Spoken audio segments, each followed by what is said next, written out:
পলাতক যে স্বৈরাচার, তারা কিভাবে দেশের প্রত্যেকটি প্রতিষ্ঠান, যে কোনো প্রতিষ্ঠানের কথা আমরা উল্লেখ করি, সেটি শিক্ষা ব্যবস্থা হতে পারে, সেটি মানুষের স্বাস্থ্য ব্যবস্থা হতে পারে, সেটি মানুষের কর্মসংস্থানের ব্যবস্থা হতে পারে, সেটি বিচার ব্যবস্থা হতে পারে, সেটি সিভিল অ্যাডমিনিস্ট্রেশন হতে পারে, পুলিশ অ্যাডমিনিস্ট্রেশন হতে পারে, প্রত্যেকটি প্রতিষ্ঠান, বিদ্যুৎ সেক্টর হতে পারে, প্রত্যেকটি প্রতিষ্ঠান ধ্বংস করে দিয়েছিল তারা।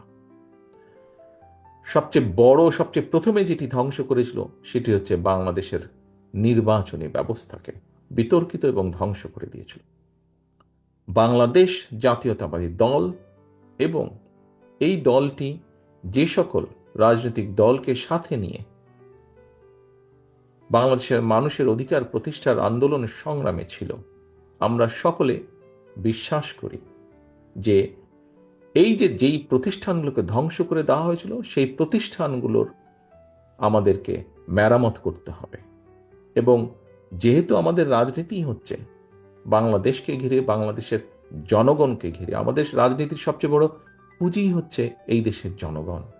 কাজেই এই বিষয়গুলোকে যদি আমরা মেরামত না করি, এই কাঠামো, রাষ্ট্রের এই কাঠামোগুলোকে যদি মেরামত না করি, এই দেশকে আমরা আমাদের কাঙ্ক্ষিত লক্ষ্যে নিয়ে যেতে পারবো না, মানুষের প্রত্যাশা অনুযায়ী গড়ে তুলতে সক্ষম হব না।